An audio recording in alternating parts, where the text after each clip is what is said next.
Hey, it's me. Just making a video here. It's going to come across as a little bit egotistical, but I just had some thoughts I wanted to share.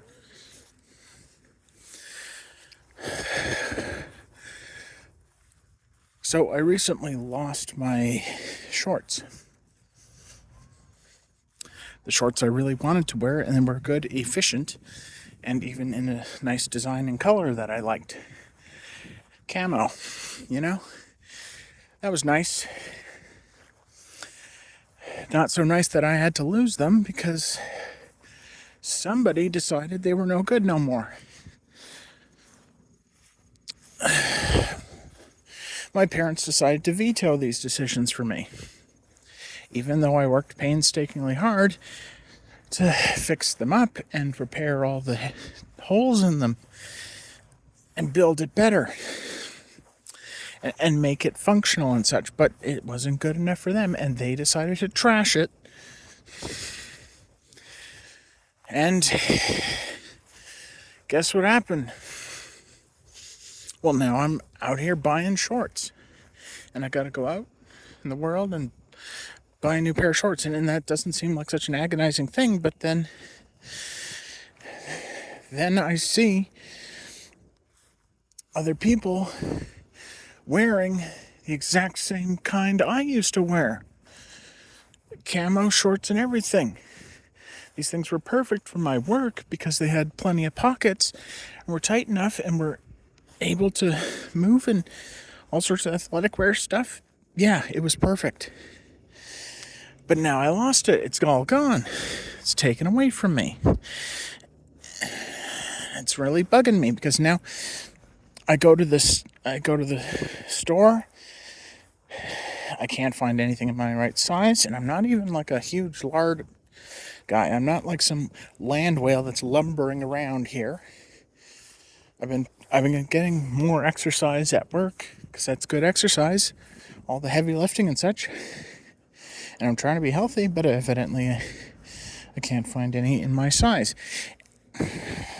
And when I do find one in the right design and such, apparently it's not big enough, and it rips right there in the store.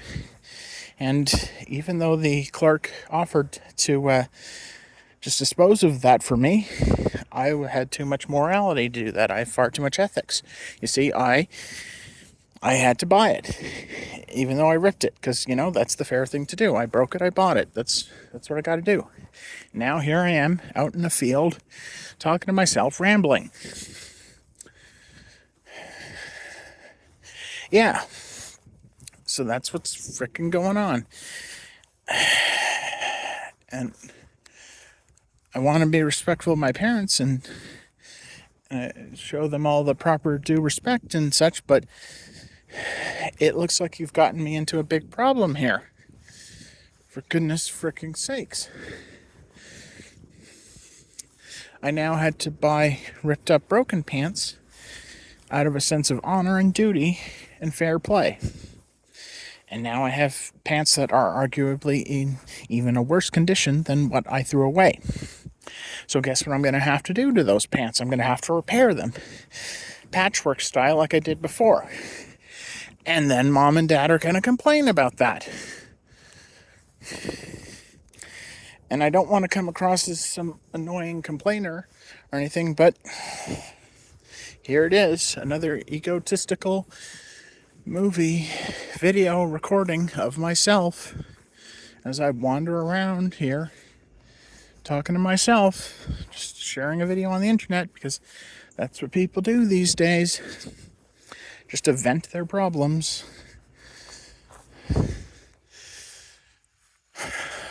It's very pretty out here, very calming, but yeah, what the heck am I gonna do?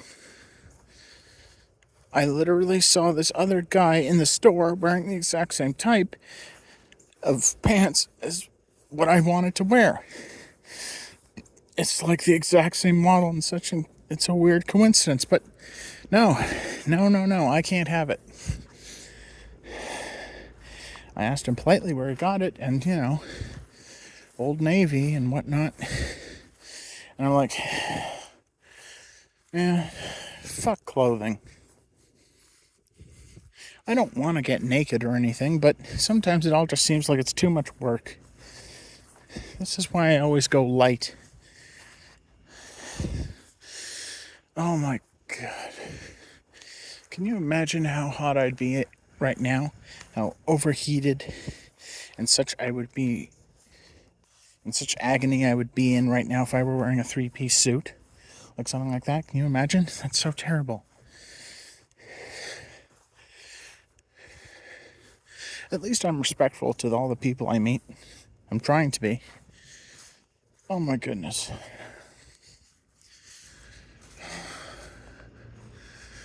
Such lovely buildings out here.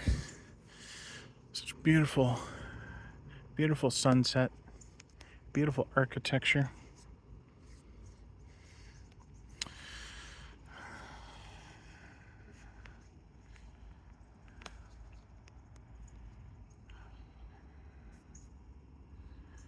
It's a really nice place. It's pretty.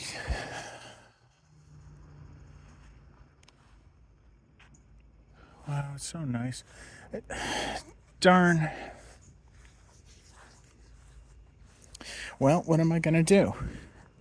Shall I wear something light that, like, has no pockets whatsoever?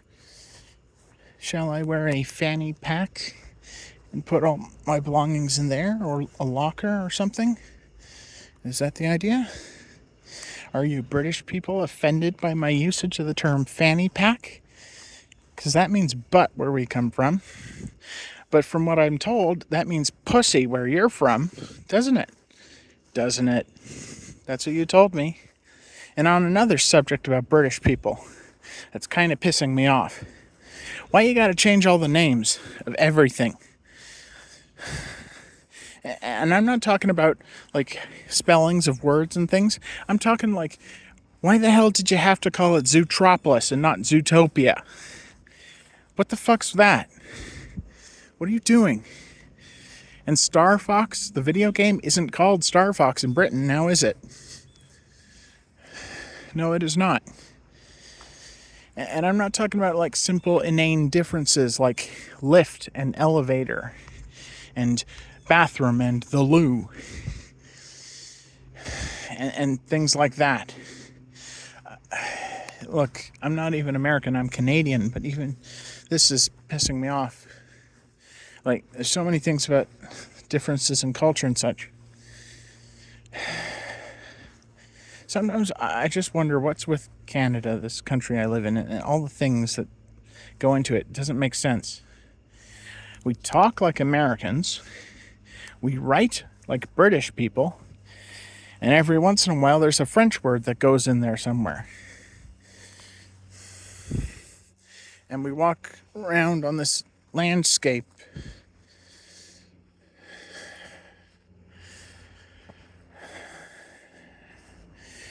and we have the Queen on our coins.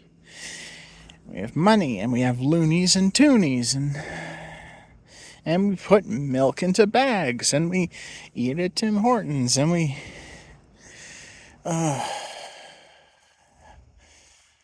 What's with the world? What's with society? Like, we spell words with so many letters, like the letter U, and we just add it in wherever we feel like it. And we just write words like that. The British spelling of things. And I'm like, I think the Americans had some good ideas.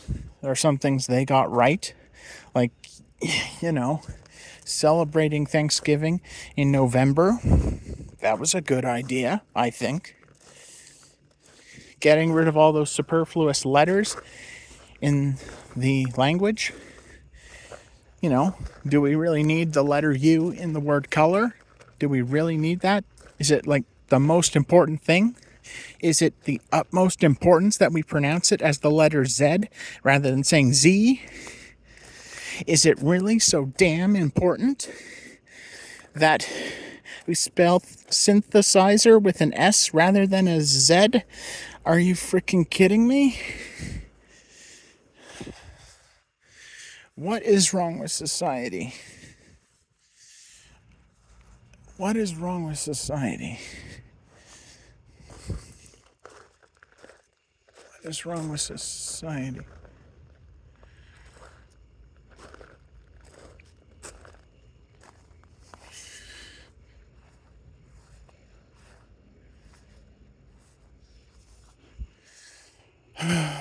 What is wrong with society? I'm just standing here rambling on to myself. But dang it. Dang it. Man. Is it really so wrong for me to put patches on my clothing to recycle clothing? Because I thought recycling was a good idea. I thought it was supposed to be something that was good for the environment. Recycling things rather than throwing them away. And I could recycle. I could take all these scrap pieces of fabric and patch them up and stitch them together like a big thing of clothing, and I could wear that. Look. And now you're thinking I'm as grotesque as, like, stitching together corpses together like Frankenstein, you know? Which is a really good book, by the way. I think I like the book a little bit better than some of the film adaptations. Like, not to turn this into a film review or anything, but there's certain differences between the novel and the film adaptations that make it real different. I kind of like some of them. It's very neat. And on the subject of that, I gotta ask, to all the scientists out there and all the doctors, did we ever really not give it a try? Like reanimating corpses, Frankenstein style? I mean, you know better than me about medical science, I'm sure, but, could we do it? Could we really make it happen? I think medical science has come a long way in the previous centuries. Certainly longer than when that book was written, that's for sure. I mean, think about it. Corpses, medical science, everything is so much more refined now, so much more sterile. You could keep the corpses in medical science, you could stitch it all together piece by piece, and you reassemble a composite corpse. Now look, it doesn't have to be like the movies and such, and it doesn't need to be like the stories. It doesn't need to be beautiful, and it doesn't need to be superhumanly strong. It doesn't need to be smarter than us. It doesn't need to be anything like that. It just needs to be alive. You know? You know? I know there's the whole point of that story is that it's not ethical to do that, and you're doing terrible things that's against nature and totally irresponsible. But I'm like, well, science, in terms of its morality and consciousness, has also progressed quite a bit since those centuries. I mean, if it was done by an organization, then you don't have to dump the reanimated corpse into the wild, into the public, to be, gawked at and persecuted and such. Like, you could actually give the reanimate, as I would like to call it, a home and stable living conditions. Like, because, if you keep it alive, then you're keeping a wonder of the world alive. You're protecting a unique specimen and a unique life form, and it's essentially the wonder of the world right there, because it is a living, reanimated corpse. And I know I'm going into some real fantasy territory here, but you know what? If it was real, it would be so, amazing, and would actually be something unique in the world that people would marvel at, because it's literally cheating death, reanimating the dead back to life, like all Frankenstein style. That'd be unnatural, yeah, but also pretty darn amazing. Now, all these people, they tell me, no, don't do that, no. I'm like, bro, I'm gonna treat them with respect. Like, even the movie adaptations, all the film adaptations that depict Frankenstein's monster, like, I've seen some real people in the world that are much uglier than that, I mean, people are are not just going to assume immediately it's a monster that's inhuman, and they all just start grabbing their torches and pitchforks immediately. That's not quite how it works. You see, there's a role-playing game I'm familiar with, I've been reading about, called Promethean: The Resurrection. It's essentially a role-playing game where you play as Frankenstein monsters sort of things, like reanimated corpses and such. And the explanation as to why people are always, reacting with horror and disgust is because there's something psychologically built into them. It's a side effect of the reanimation magic that is involved with them. The pyros, the fire of life, it's called. It's something that gives them life, makes them animated corpses. Something about that has a psychological effect on the surrounding people. Causes them insanity, paranoia, and such. It's a bit like a Lovecraftian monster that way, where it directly psychically harms the person, like in the mind, just by being in contact with it. Now, with that in mind, that is an explanation as to why people just go berserk after enough time when they're around a creature like that, even though it could feasibly blend in with the populace. I mean, if the whole thing is that he's got stitches all over his body, just wear clothing, dude. Just wear clothing and keep things covered up. And, no one will really think too much of you if you're anything different. I mean, so what if you got an ugly face? That's not abnormal for people. And I'm reading about this stuff, and I'm like, the Prometheans, they can't stay in one place for too long because they get this corruption effect on the surrounding environment. It affects the landscape they're in. Plant life dies. Things just sort of decay and degrade faster, and people go more irrational and such. And things like that. Maybe I would like to play a role-playing game soon. But yeah, in terms of medical science, why hasn't that happened? Why hasn't that happened? People engineering, reanimating things from the dead. Even if it was part cyborg, majority of it, that's pretty cool too. RoboCop was a good movie. I like that one too. Cyborgs and robots are cool. So why can't I just frickin' keep my pair of pants?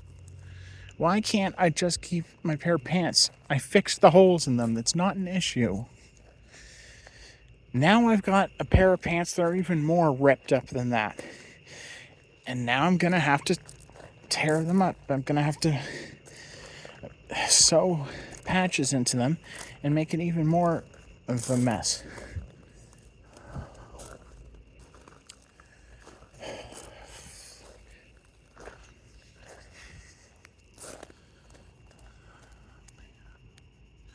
What a world we live in. What a world. I say, what a world.